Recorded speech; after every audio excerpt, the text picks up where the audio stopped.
اس سلسلہ مجددین کی پہلی کڑی ہے حضرت عمر بن عبدالعزیز رحمت اللہ علیہ، جنہیں ہمارے ہاں 5واں خلیفہ راشد بھی کہا جاتا ہے۔ ولادت سن 61 ہجری کی ہے، انتقال ٹھیک 40 برس کی عمر میں 101 ہجری میں ہو گیا۔ خلافت صرف 2 سال حضرت ابوبکر کی طرح، سن 99 ہجری سے 101 ہجری۔ خود یہ مروان بن حکم کے پوتے تھے۔ بنو امیہ کے جو خلفاء ہیں ان کی 2 شاخیں ہیں، امیہ کے 2 بیٹوں سے جو شاخیں چلی ہیں، ایک حرب سے چلی ہے، اس میں ابو سفیان تھے لیکن وہ خلیفہ نہیں تھے، لیکن امیر معاویہ، پھر یزید کا بیٹا تھا معاویہ ثانی۔ دوسری شاخ جو تھی وہ مروان ابن حکم سے چلی ہے، اور اس میں ہے اصل میں جو 10 خلفاء آئے ہیں بنو امیہ کے۔ یہ مروان بن حکم کے پوتے تھے، لیکن ان کی والدہ حضرت عمر کی پوتی تھی۔ یہ جو امتزاج ہوا ہے، یہ جو حضرت عمر فاروق رضی اللہ تعالیٰ عنہ کا خون ان کی رگوں میں پہنچا ہے، اور وہ بڑا مشہور واقعہ ہے، دلچسپ واقعہ ہے کہ حضرت عمر ایک روز اپنی رات کی گشت پر تھے، جو آپ خبر گیری کے لیے رات کو سفر کرتے تھے شہر کے اندر، تو آپ نے دیکھا small hours of the morning, صبح کا فجر سے کچھ وقت پہلے وقت ہوگا، ایک گھر میں سے آواز آ رہی ہے ماں بیٹی کی گفتگو کی۔ ماں نے کہا بیٹی بکریوں کا دودھ نکال لیا، دہو لیا؟ کہ ہاں امی۔ اچھا اس میں کچھ پانی ملا دو۔ انہوں نے کہا امی آپ نے سنا نہیں، خلیفہ نے منادی کرائی تھی کہ دودھ میں پانی ملانا غلط ہے، ہرگز کوئی پانی نہ ملایا جائے۔ ماں نے کہا کہ بیٹی خلیفہ یہاں کوئی موجود ہے، کوئی دیکھ رہا ہے، پانی ملا دو۔ بیٹے نے کہا کہ امی خلیفہ نہیں ہے، اللہ تو موجود ہے، اللہ تو دیکھ رہا ہے۔ حضرت عمر نے وہ بات سن لی، اس گھر کو آپ نے تاک لیا اور جا کے اپنے بیٹے عاصم سے کہا کہ وہاں رشتہ کر لو۔ وہ ہے لڑکی پھر جس کے نسل سے یہ حضرت عمر بن عبدالعزیز یہ پیدا ہوئی۔ تو یہ در حقیقت پوتی ہے حضرت عمر فاروق کی، ان کی والدہ ام عاصم، اور یہ خود پوتے تھے مروان بن حکم کے۔ اور جو 8واں خلیفہ تھا بنو امیہ کا سلیمان، اس کی وصیت کے مطابق یہ خلافت ان کو ملی تھی۔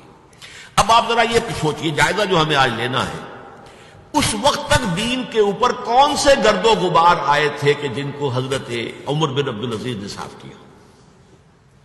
ابھی 100 برس بھی نہیں ہوئے حضور کے انتقال کو، ابھی یہ 90 برس ہو گئے ہوں گے یا 80-85 برس ہو گئے۔ عقائد میں کوئی ٹیڑھ نہیں آیا، ابھی کوئی یونان کا فلسفہ نہیں آیا، ابھی کہیں کوئی منطق نہیں آئی، کچھ نہیں آئی۔ عقائد سیدھے سادہ جو عربوں کے تھے وہ ہے۔ اعمال میں بھی کوئی تبدیلی نہیں آئی، مسلمانوں کے اعمال اخلاق تقریباً وہی ہے۔ کچھ کمی ہو گئی، کچھ دنیا کی طرف زیادہ رغبت ہو گئی ہوگی، مال اور دولت دنیا سے زیادہ دلچسپی ہو گئی ہوگی، بس۔ لیکن دینی اعتبار سے کوئی فساد، کوئی خرابی کوئی نہیں تھی۔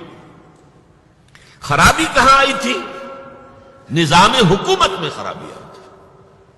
اسلامی نظام حکومت میں، اسلامی خلافت کے نظام میں کیا چیزیں ہوتی ہیں؟ نمبر 1 اللہ کی حاکمیت، کتاب و سنت کی بالادستی، ٹھیک، یہ تو یقیناً جیسے تھی ویسے ہی اب بھی تھی، لوگوں کی انفرادی زندگیوں میں اب بھی تھی۔ اور یہ کہ کم سے کم نظری طور پر حکومت کی سطح پر بھی یہ حکومت اللہ کی اور کتاب و سنت کی ٹوٹل بالادستی، اس کو تسلیم کیا جاتا تھا۔ فرق کہاں آیا؟ خلافت راستہ شورائی حکومت تھی، کہ اب جو حکومت بنو امیہ کی بن گئی، جسے حضور نے ملکن کہا ہے، ملوکیت، آپ کو مانا انداز، ہمارا اختیار ہے، جو ہم چاہیں گے کریں گے۔ زمین و آسمان کا فرق واقع ہو گیا۔ وہاں خلیفہ کا انتخاب ہوتا تھا مشورے سے، امرہم شورا بینہم، عن مشورۃ المسلمین۔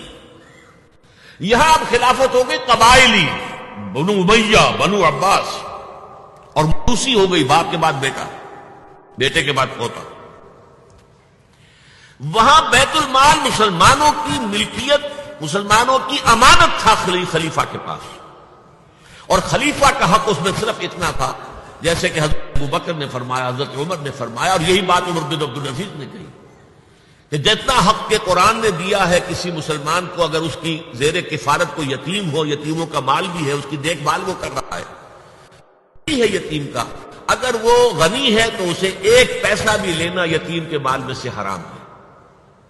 لیکن اگر وہ خود محتاج ہے تو وہ ضرورت کے مطابق اس سے لے سکتا ہے. جتنا کچھ بھی ایک یتیم کا ولی یتیم کے مال میں سے لے سکتا ہے، اس سے زیادہ خلیفہ کے لیے بیت المال جائز نہیں ہے.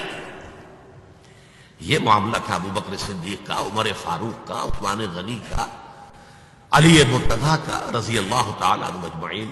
لیکن اب آ کر دور بنو امیہ میں یہ جو خزانہ تھا یہ ذاتی ملکیت بن گیا، جس کی بنا پر عیش و عشرت بھی ہوئی، اور داد و دہش جس کو چاہا جو چاہا دے دیا، جس کو چاہا اشرفیاں بخش دی، جس کو چاہا جو ہے نواز دیا.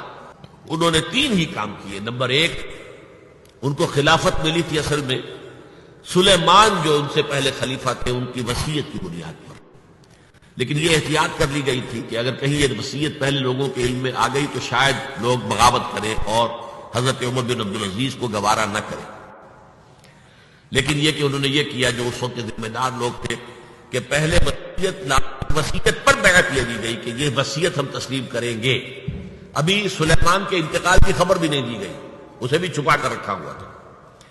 اس کے بعد وصیت کھولی گئی اور حضرت عمر بن عبدالعزیز کیا کہ سلیمان کا انتقال ہو گیا، تب لوگوں نے بیعت کر لی، کیونکہ بیعت تو کر چکے تھے، وصیت کی بیعت کر چکے تھے. اس وصیت سے عمر بن عبدالعزیز برآمد ہو گئے تو وہ بیعت خود بخود ہو گئی. لیکن انہوں نے جا کے اعلان کیا مجمع عام میں، لوگوں مجھ پر یہ خلافت کی ذمہ داری ڈال دی گئی ہے، بغیر مجھ سے پوچھے، بغیر میرے مشورے کے، بغیر میری خواہش کے. لیکن میں آپ کی گردنوں میں سے اپنی خلافت کے دادے کو اتار کر پھینک دیتا ہوں. آپ جسے چاہیں اپنی آزاد مرضی سے مشورے سے خلیفہ بنا دیں. یہ پہلی اصلاح تھی. موروثیت ختم، نامزدگی ختم. اب اگر چاہتے ہیں آپ، اگر لوگوں کی رائے ہے ان کا مشورہ تو ٹھیک ہے. سب نے کہا بیک زبان ہم آپ پر راضی ہیں، ہم آپ ہی کو خلیفہ بنانا چاہتے ہیں. پہلی اصلاح یہ ہوگی. دوسرا کام یہ کیا، جتنی جاگیروں کے ڈاکومنٹس تھے، دستاویزات، وہ سب طلب کیے. خود اپنے گھر سے اپنی بیوی کے سارے زیورات، عبد الملک بن مروان بیٹی تک زیورات بیت المال میں. اپنی جاگیر سب سے پہلے اپنی جاگیر کو ختم کیا. زمانے میں شریڈر تو تھے نہیں، مشین تو تھی نہیں. مسجد میں بیٹھے ہوئے تھے حضرت عمر بن عبدالعزیز، اور وہ ایک ایک وصی کاٹایا جاتا تھا اور وہ قینچی سے کاٹ کاٹ کے پھینک رہے تھے. بڑا طوفان مچ گیا بنو امیہ کے لوگوں کے اندر. کیا ہو رہا ہے؟ ایک وفد بھی آئے کہ دیکھیے آپ اپنے سے پہلے لوگ جو کچھ انہوں نے کیا تھا، آپ اب جو چاہیں آپ کریں، پہلے جن لوگوں نے جو کیا ہے اس کی نفی تو نہ کیجیے. حضرت عمر بن عبدالعزیز پوچھتے ہیں دیکھو اگر تمہارے پاس ایک فرمان ہو امیر معاویہ کا اور ایک ہو ان کے بعد کسی پانچویں پشت کے اندر آنے والے کا، تو کیا فرمان کو زیادہ اہمیت ہوگی؟ امیر معاویہ کے فرمان کی زیادہ اہمیت ہوگی. تو فرمایا پھر میرے پاس فرمان جو ہے وہ امیر معاویہ سے بھی بہت پہلے کا ہے. میرے پاس اللہ کی کتاب ہے، قرآن ہے، میں اس کی منہ سے طے کر رہا ہوں. لہذا ہو جائے کموٹ میں، کوئی ناراض ہوتا تو ہو. ساری جاگیریں ختم کر دی. نمبر 3 واقعہ یہ ہے کہ خود اپنی زندگی میں جو اسرت اور جو تنگ دستی اور جو سادگی اختیار کی ہے، میں سمجھتا ہوں غالباً اس میں وہ حضرت ابو بکر حضرت عمر کو بھی مات دے گئے ہیں رضی اللہ تعالیٰ. حالانکہ بڑے ہی ایک تو حسین جمیل انسان تھے، خوش شکل، خوش لباس، شہزادے تھے، گورنر بھی رہے تھے. پھر ان کے والد جو ہے طویل اور مصر کے گورنر تھے، وہاں پرورش ہوئی تھی گورنر کے بیٹے کی حیثیت سے. اعلیٰ لباس پہنتے تھے، خوشبو کے اندر اس طریقے سے بسا ہوا کہ جہاں سے گزر گئے ہیں پورا راستہ معطر ہو جاتا تھا. لیکن اب اچانک جو آیا ہے، جیسے بیعت ہوئی ہے خلافت کی، ان کی اہلیہ کہتی ہیں، حضرت فاطمہ ان کا نام تھا، کہ آ کر بیٹھ کر اور مسلے پر رونا شروع کر دیا. میں نے پوچھا کیوں، کیا ہوا؟ یہ جو بوجھ مجھ پر آن پڑا، یہ ذمہ داری.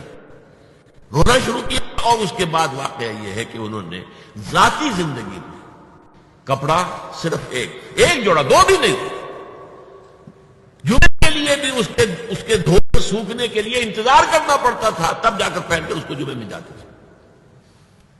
ایک دفعہ آئے ہیں بچیوں سے گفتگو کر رہے تھے تو بچیوں کو دیکھا، عجیب حال ہے کہ وہ جو بھی بات کرتی ہے پھر اپنے منہ پر ہاتھ بھی رکھتی. پوچھا کیا سبب ہے؟ کہنے لگی آج ہم نے صرف پیاز سے روٹی کھائی ہے، ہمارے منہ سے بدبو آ رہی ہوگی، ہم نہیں چاہتی کہ آپ کو اس بدبو سے تکلیف پہنچے۔ حضرت عمر رونے لگے، لیکن کہا انہوں نے کہ میری بیٹیوں، کیا تم یہ پسند کرو گی کہ تمہیں دنیا کی نعمتیں ملے اور عیش ہو اور تمہارا باپ جہنم میں جائے؟ ان بچیوں نے بھی رونا شروع کر دیا۔ سارے زیورات ختم، اپنی جاگیر ختم۔ وہ آپ کو پتہ ہی ہوں گے آج کہ اگر چراغ بھی ہے رات کو، سرکاری کام کر رہے ہیں تو وہ جو بیت المال کے تیل سے جو جلنے والا چراغ ہے وہ روشن ہے۔ خادم نے آ کر کو گھریلو بات کرنی چاہیے تو چراغ گل کر دو پھر بات کرو۔ ذاتی بات ہو رہی ہو تو سرکاری جو تیل کا چراغ ہے وہ نہیں جلے گا۔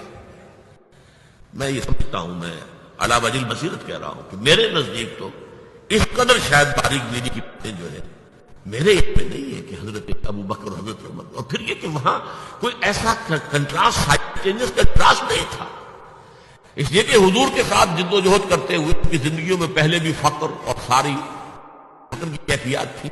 یہاں تو اچانک ہوا ہے کہ اس سے پہلے ایک بہت خوش باش خوش شکل، بہت ہی ہر طرح کے ناز و نعم کے اندر پلا ہوا انسان شہزادہ اچانک آیا ہے تو زندگی کے اندر انقلاب آ گیا۔